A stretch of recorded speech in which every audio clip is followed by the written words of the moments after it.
It's the first day of a heavy snowfall, and it all came down in just a few hours. Since I wanted to capture some beautiful icicles along the river, I decided to bundle up in my winter suit and head out. Easier said than done. It's not as simple as just stepping outside. You've got to dig your way out. Centimeter by centimeter, the snow has to be cleared before you can even think about leaving the house. It's slow, it's heavy, and there's no way around it. The whole neighborhood seems to be out, shovels in hand, turning this snowy challenge into a shared mission. Finally, the path is clear. After freeing the car from its snowy slumber, I set off on my way.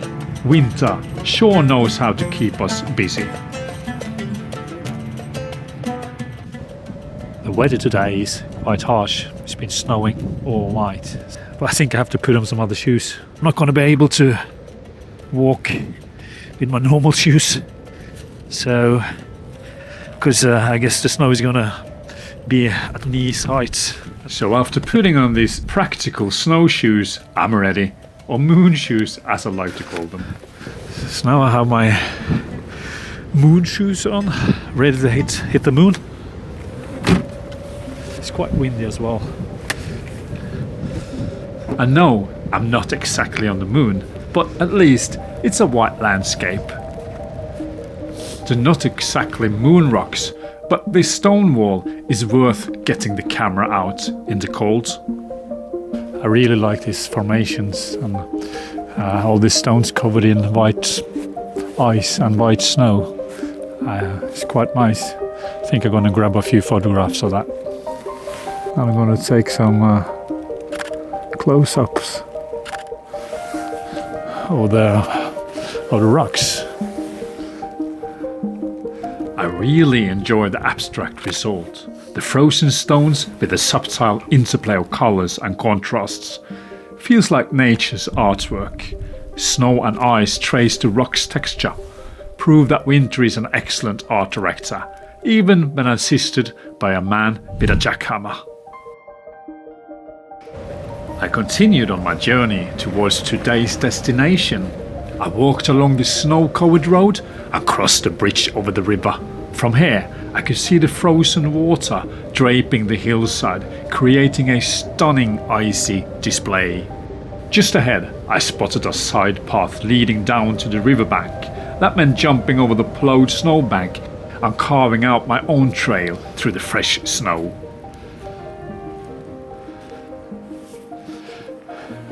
Well, it's not the easiest way to get to this waterfall, but this is the only way. This 30 centimeters deep snow, which is quite tiring after a while. It's good for your health, isn't it? So I guess it's probably worth it. I'm gonna see when we get down there if it's really worth it or not, or if it's just a hassle.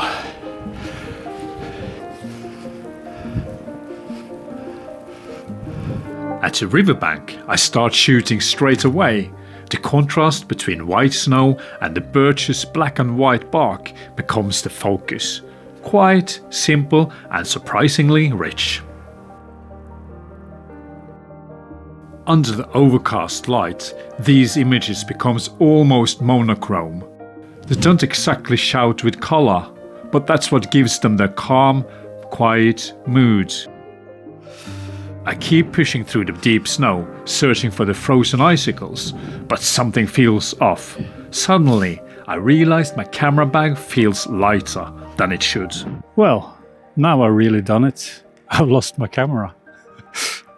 I left my bag open, and when I tried to get it out, it was gone. But the good thing about snow, I mean, how hard can it be to find it? No one else has been walking here, so it should be quite easy to find it. So I'm going to have a look around, just backtrack my tracks and see if I can find it. And there it is. I brushed the snow off my rediscovered camera and put it back in my bag. This time properly zipped. Then I carried on, continuing the search for the icicles. I have to look a bit up because I don't want a ice tap in my head. I mean, these are the tiny ice taps, but there's a really big ones up there, so you don't want those in your head. Oops. And I guess I'm in the river, so I have to be a bit careful. There's a little small river here.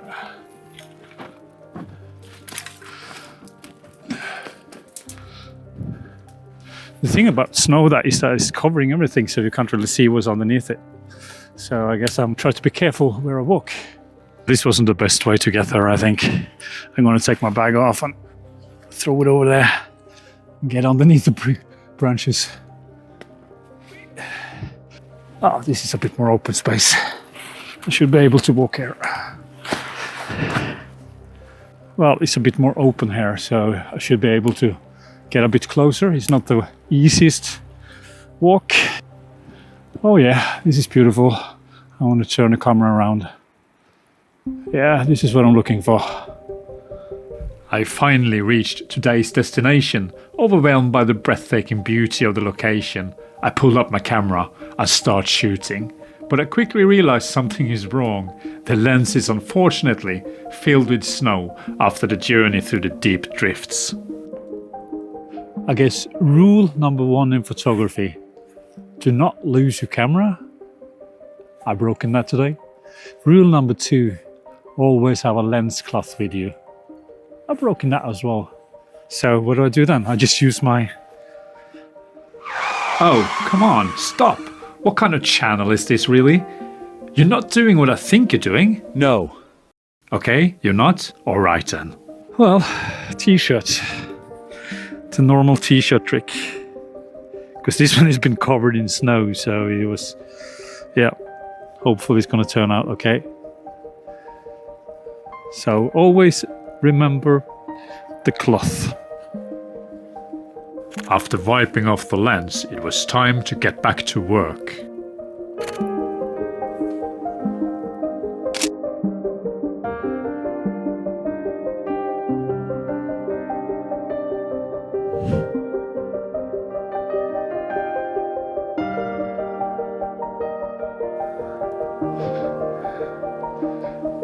The thing about taking pictures of this is it's quite unstructured, so you have to find some kind of pattern in it, so you don't get too much destruction in the photographs.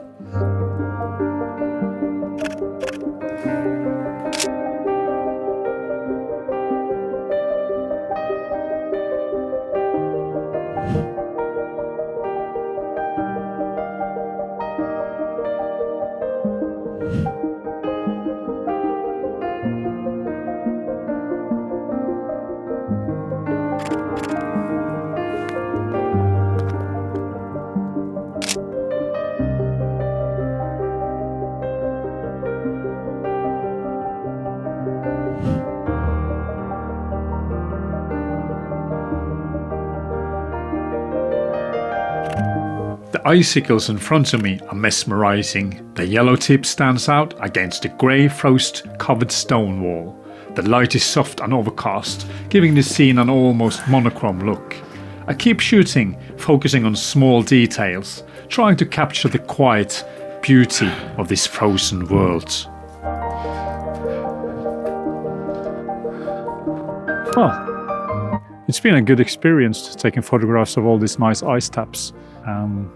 I actually been there before, done some photographs there a few years ago for an art exhibition that I did in New York. I'm gonna show you one of the photographs I took exactly on the same spot some years ago.